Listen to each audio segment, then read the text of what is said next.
এখন থেকে আপনার প্রিয় সিরিয়ালগুলো ফ্রিতে দেখুন এক্সক্লুসিভলি শুধুমাত্র সান নেক্সটে। এখনই অ্যাপ ডাউনলোড করুন। এই দেখ, ঈশার জন্য কোটি কোটি টাকা লস হয়েছে এই কোম্পানি।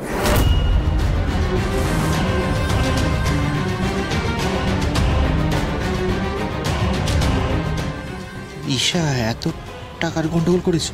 হ্যাঁ, প্রায় 5 কোটি টাকা। ঈশা আর কি কি করেছে আমি সত্যি বুঝতে পারছি না।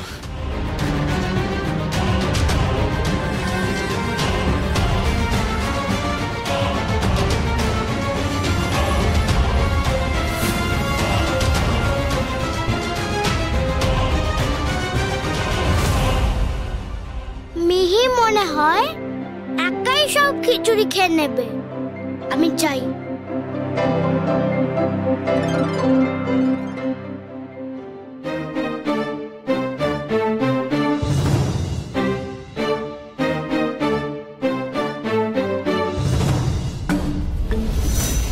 এই জন্যই আমি ঈশাকে এই বিজনেস থেকে বের করে দিয়েছি। শুধু বিজনেস থেকে না, বাড়ি থেকে বের করে দিয়েছি। এখন তুমি যদি বিজনেসের হালটা না ধরিস অনেক, আমরা তো বিপদে পড়ে যাব। সরি দাদু, আমায় ক্ষমা কর। এমনিতেই তোজোর সাথে অনেক কিছু হয়েছে বাড়িতে। আমি চাই না এরপর তোজোর সাথে আর কোনো অন্যায় হোক।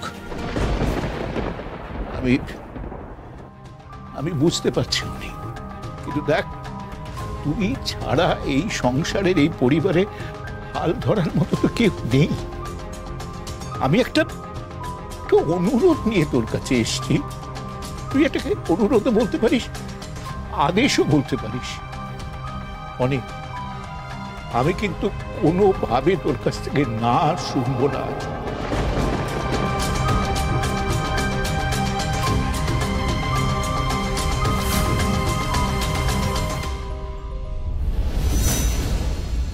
মিহি, তুই কি খিচুড়ি খেলি? না, গরম তো। তুই কি খিচুড়ি খাবি? উপরে রাখা আছে তো, তুমিও ধরতে পারবে না, এটা গরম। আমার বুদ্ধি আছে তোর মতো নাকি?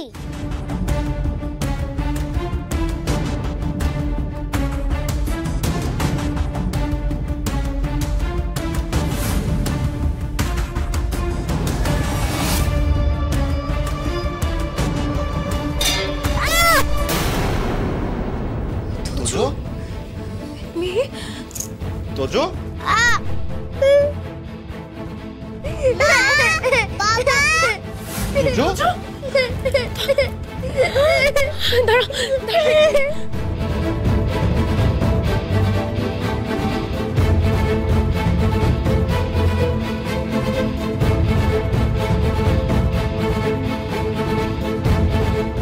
এইটুকুনি রান্নাঘর, এখানে তো যে কোনো সময় বড় সড় একটা দুর্ঘটনা ঘটে যেতে পারে। প্রতীক, একদম বাড়াবাড়ি করো না, ঠিক আছে? ওই টাকাগুলো আমি তোমায় কিছুতেই খরচা করতে দেবো না, ব্যাস। আচ্ছা, বোকা বোকা কথা বলো না। সারা রাত কি আমরা এই বৃষ্টির মধ্যে এখানে দাঁড়িয়ে থাকবো? একটা ট্যাক্সি অন্তত ডাকি, একটা ঠিকঠাক হোটেলে অন্তত যাই। না না না, পয়সা কি তোমায় কামড়াচ্ছে নাকি বলো তো? ওই টাকাগুলো আমার, ওই টাকাতে হাত দেওয়ার আমি কিছুতেই তোমায় পারমিশন দেবো না, ব্যাস।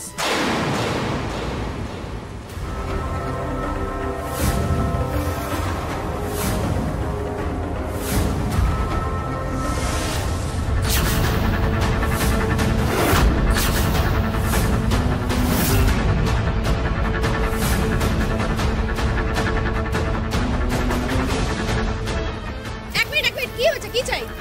এই, একদম বাবাল হবে না। আমাদের কাজ আমাদের করতে দে, সরে যা। এই, বলা নামিয়ে। মস্তানি হচ্ছে নাকি? হ্যাঁ, মস্তানি হচ্ছে।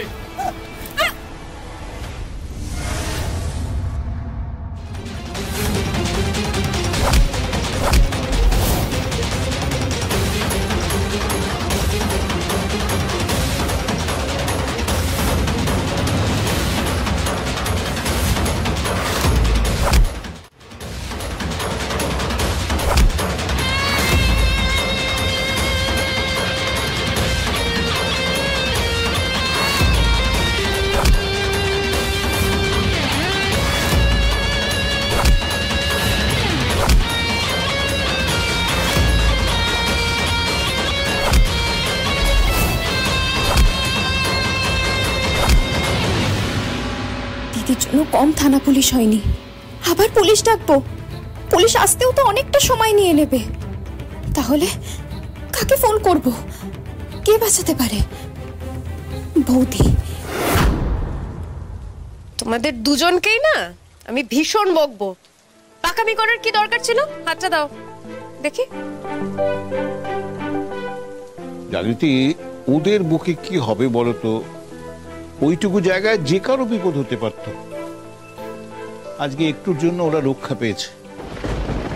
আমি বয়স্ক মানুষ, আমার বলাটা ঠিক না, কিন্তু আমি দেখেছি যে ঈশার নাম করলেই একটা দুর্ঘটনা ঘটে, আর ও নিজে থাকলে একটা না একটা কিছু তো ঘটবেই।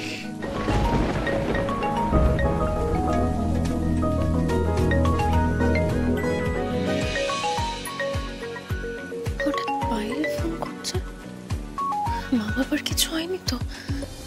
হ্যালো, হ্যাঁ পায়েল।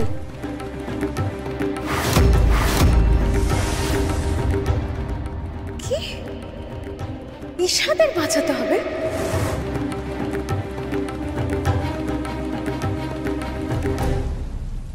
কি হয়েছে? কয়েকটা গুন্ডা ঈশার প্রতীককে ধরেছে।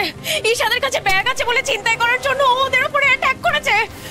পায়েল কোচিং থেকে বাড়ি ফেরার পথে এই ঘটনাটা দেখে ফোন করলো অনুব্রত বাবা, আমাদের কিছু করতে হবে এখন।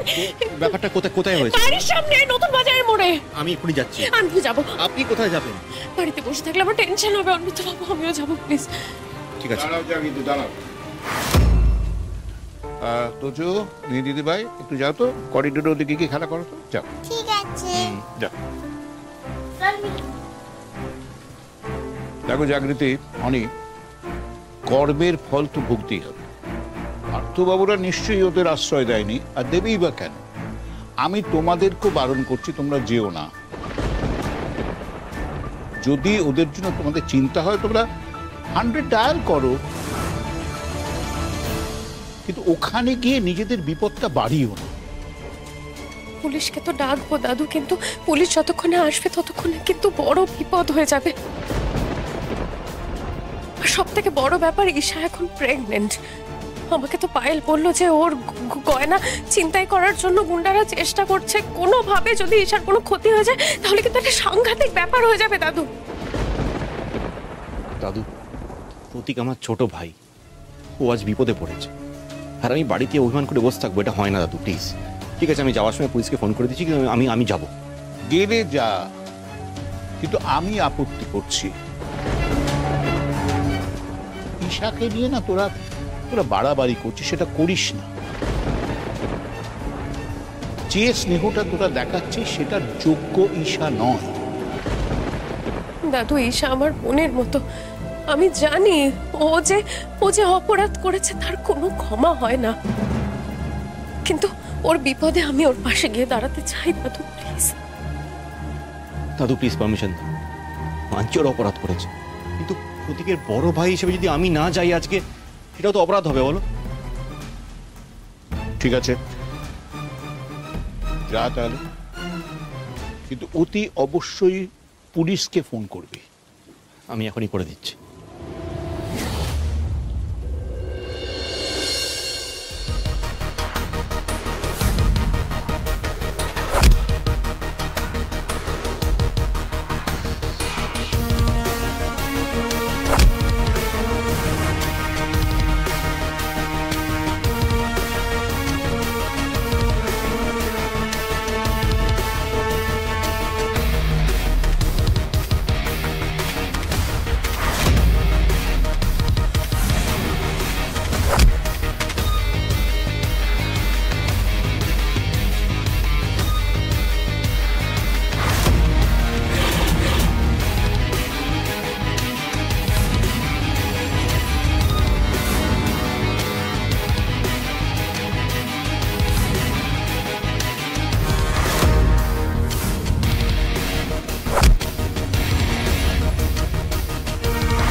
বাইরে কি বৃষ্টি হচ্ছে দেখো। এমন বৃষ্টি বাদলার দিনে আমার ছোট ছেলে ছোট বউটা এই অসুস্থ অবস্থায় রাস্তায় রাস্তায় ঘুরে বেড়াচ্ছে। সেদিকে বাড়ির কারোর কোনো নজর নেই। মানুষটা কি করে এতটা নির্মম হতে পারে কে জানে। না সৌমি বলো, মানুষ মাত্রেরই তো ভুল হয়, তার জন্য এত বড় শাস্তি? সবার নজর শুধু ওই জাগৃতির দিকে। আমার ছোট ছেলে ছোট বউটাকে কেউ মানুষ বলেই ভাবতে পারছে না এ বাড়িতে আর। আমি তো আবার একটু আগে দেখছিলাম অনি আর জাগৃতি কোথায় বাইরে বেরোলো, হয়তো এই বৃষ্টির সন্ধেবেলাতে দুজনে মিলে রেস্টুরেন্টে ক্যান্ডেল লাইট ডিনার করতে গেছে। এটা পালিয়েছে, তোলো ওটা, গাড়িতে তোলো। আপনার তো অনেকটাই চোট লেগেছে, এটা তো ট্রিটমেন্টের দরকার। আর এই বৃষ্টির রাতে আপনি এত রাতে এখানে কি করছেন? কোথায় যাবেন? কি রে বল, চুপ করে আছিস কেন? কি করবি এখন? কোথায় যাবি? সবাইকে তো শত্রু বানিয়ে রেখে দিয়েছিস। এবার দেখেছিস তো, যাদেরকে সব থেকে বেশি শত্রু ভাবতিস তারাই কিন্তু তোকে বিপদের দিনে বাঁচাতে এসেছে। কি হলো, উত্তর দিচ্ছেন না কেন? কোথায় যাবেন বলুন। অফিসার, আমার নাম অনিরুদ্ধ রায়চৌধুরী। আমি আমার স্ত্রী বাড়ি যাব, রায়চৌধুরী ভিলা, আরসি কনস্ট্রাকশনস। বুঝলাম। আর আপনি? আমার এই সামনেই গলিতে বাড়ি, উনি আমার বৌদি হন। আর আপনারা? ওনারাও রায়চৌধুরী ভিলাই যান আমাদের সঙ্গে। ঠিক আছে, সাবধানে যান।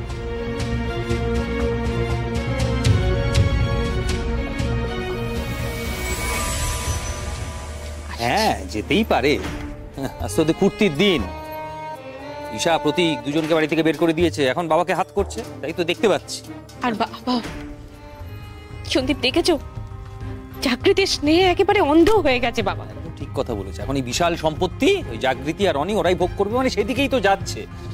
আচ্ছা বৌদি, আমাকে একটা কথা বলো তো, ওই যে জাগৃতির আগের পক্ষে ছেলে, মানে সেও কি সম্পত্তি ভাগ পাবে না? না কেন? অনি তো এ বাড়ি থেকে অনেক আগেই আলাদা হয়ে গেছে, ও তো সবকিছু থেকে নিজেকে আলাদা করে নিয়েছে। জাগৃতির ছেলেকে আমি কিছুতেই এই বাড়ির উত্তরাধিকার, এই বাড়ির সম্পত্তি পেতে দেব না, কিছুতেই না। তুমি দেখো, প্রশ্নই ওঠে না। তার কারণ অনি এই বাড়ির সম্পত্তি এবং বিজনেস দুটো থেকে নিজেকে একেবারে সরিয়ে নিয়েছে। এই কথাটা নিশ্চয়ই তোমরা ভুলে যাওনি।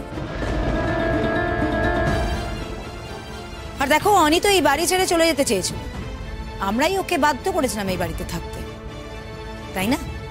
একটা কথা বলি দীপা, তোমায়, আমার বড় ছেলে অনিকে আমি ঠিক কতটা ভালোবাসি সেটা নিশ্চয়ই তোমাকে নতুন করে বোঝাবো না আমি। তবে কি জানো, প্রতীকও আমার ছোট ছেলে। আমার ছোট ছেলেটা বাড়ির বাইরে গিয়ে থাকবে, কতটা কষ্ট পাবে, মা হয়ে সেই কষ্টটা সহ্য করা যে কতটা কঠিন সেটা শুধু আমি বুঝতে পারছি দীপা, তুমি সেটা বুঝবে না। তো বড়দি এখন কি হবে? মানে এখন তো সবই ওর, মানে প্রতীক যদি বাড়িতে না থাকে কি হবে? আরে না না, এত ভয় পাওয়ার কি আছে? বলছি মানে এই সম্পত্তি আমি সামলাবো, আমি দেখাশোনা করবো। তাই তোরা সম্পত্তি দেখাশোনা করার জন্য কি কি করেছিস আমায় একটু বলবি? মানে শুধু নিজেদের খরচাটা তোলার দায়িত্ব নিয়েছিস? এই দীপা, ভদ্রভাবে কথা বল। গায়ে লাগছে না সত্যি কথাটা বলছি বলে? তাই এই বয়সে বাবাকে এখন বিজনেস সামলাতে হচ্ছে। আরে বাবা, বাবা সামলাতে চাইছিল তাই সামলাচ্ছে, আমি কি করব? আমার দোষটা করব? আর বাবা তো ঈশাকে দায়িত্ব দিয়েছিল বিজনেস সামলানো, তখন? হ্যাঁ, আর সেই দায়িত্ব নিয়ে বিজনেসটাকে ডুবিয়ে দিয়েছে। তাই বাবা শুধু না, আমারও একই মত, অনি পারে এই বিজনেসটাকে আবার সামলাতে। আর তুই বড় বড় কথা বলছিস এই বিজনেস নিয়ে, সম্পত্তি নিয়ে, কি করে বলতে পারছিস রে তোরা? আমার কথাটা শুনুন অমৃতবাবু, আপনি কেন রেগে যাচ্ছেন? জাগৃতি প্লিজ, আমি না একটা কথা বুঝতে পারছি না, আপনি এত বড় একটা সিদ্ধান্ত একা নিলেন কি করে? এক সেকেন্ড বাবা, তুই এভাবে ঝগড়া করছিস কেন? জাগৃতি, তুমি আবার কি সিদ্ধান্ত নিয়েছো? ঈশা ছাড়ো, কেন বুঝতে পারছো না? এখানে আসার কোনো মানে নেই। আরে এরকম করো না প্রতীক। ঈশা, তোমার কথাটা... আরে বাবা, তোমারই তো বাড়ি, কেন রাগারাগি করছো বলো তো? এসো।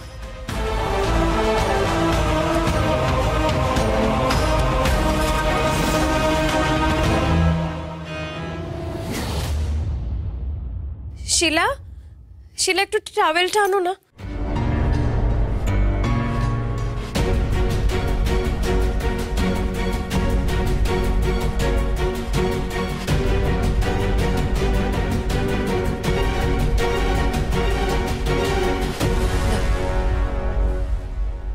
ঈশা বৌদি, তুমি কিন্তু মাথাটা ভালো করে মুছে নিও।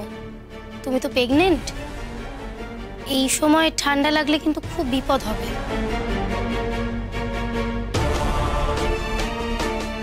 দেখি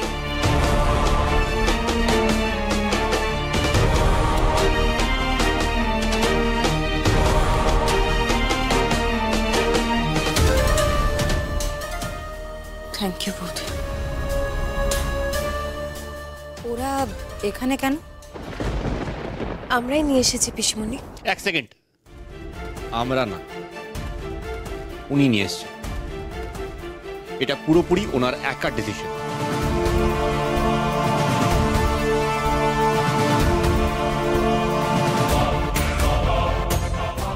কেন জাগৃতি?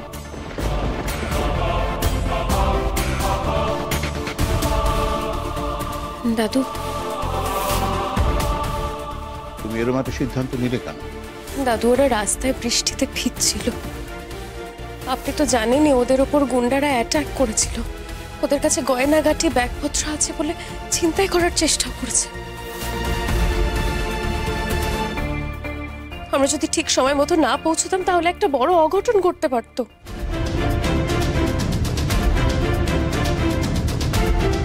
তো বেশ, তো তোমরা ওদের গুন্ডাদের হাত থেকে বাঁচিয়েছো, ভালো করেছো। এরপর ওরা কোথায় যাবে ওরা বুঝে নিত। দেখো জাগৃতি, ঈশা সন্তান সম্ভবা, আর প্রতীক কয়েকদিন পরে বাবা হতে চলেছে। ওদের জীবনটা তো ওদেরকেই বুঝে নিতে হবে, তাই না? তুমি কতদিন আর ওদের হাত ধরে থাকবে বলো তো? আর আমি তো আমার সিদ্ধান্ত জানিয়ে দিয়েছিলাম। দাদু, ঈশার প্রতীক ও বাড়িতেও গিয়েছিল, কিন্তু মা বাবা ওদেরকে ঢুকতে দেননি। দেখেছো সৌমি, একবার ভাবতে পারছো জাগৃতির মায়ের মানসিকতাটা কতটা ছোট? মেয়েটা প্রেগনেন্ট, বাইরে দাঁড়িয়ে বৃষ্টিতে ভিজছে, অথচ ঘরে ঢুকতে দিল না।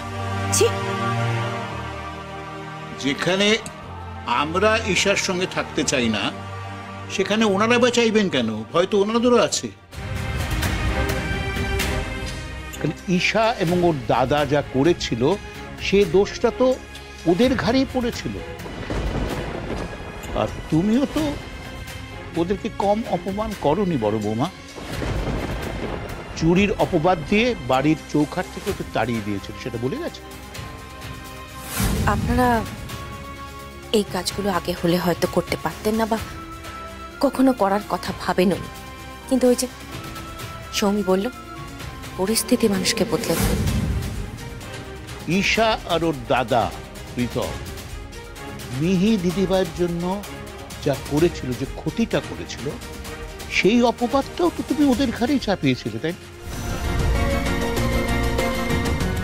ওনারা কিন্তু কোনো প্রতিবাদ করেননি বড় বৌমা। চোখের জল নিয়ে এ বাড়ি থেকে চলে গিয়েছিল অপমান সহ্য করে।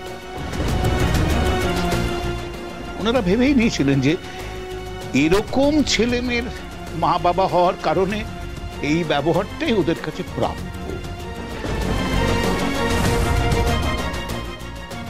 ওনাদের এর আগেই আরো অনেক কঠিন হওয়া উচিত ছিল। তাও যে ওনারা শিক্ষা পেয়ে ওদেরকে বাড়ি থেকে বের করে দিয়েছে, সেটাই কাজের কাজ করেছে। গায়ে যদি ওদের মানুষের রক্ত থাকে বড় বৌমা, তাহলে ঈশা আর ওর দাদা এর থেকে শিক্ষা পাবে।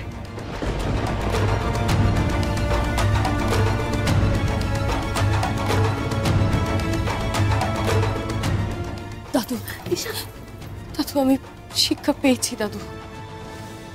আমি ভুল করেছি, আমি সত্যি অন্যায় করেছি, আমি তো স্বীকার করছি সব দোষ আমার।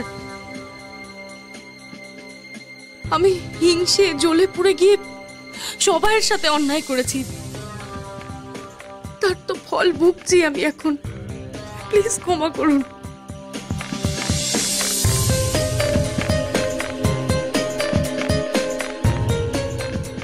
ঈশা আর কত নাটক করবে তুমি? তোমার নাটকগুলো আজকাল খুব ভালো করে বুঝতে পারি। বাবা, ঈশা তো আপনার পায়ে ধরে ক্ষমা চাইছে বাবা, ওর কথাটা একটা বার শুনুন না। ঈশাকে ক্ষমা করে দিন বাবা। বর্দি, বাবা কি ওকে এত সহজে ক্ষমা করবে নাকি? কখনোই না। একটা অন্যায় তো করেনি না, খুন খারাপি করার চেষ্টা করেছিল। শুধু তাই নয়, ও তো দায়িত্ব নিয়ে আমাদের বিজনেসটাও ডুবিয়েছে, তাই না? তো বাবা এত সহজে কি করে ক্ষমা করবে?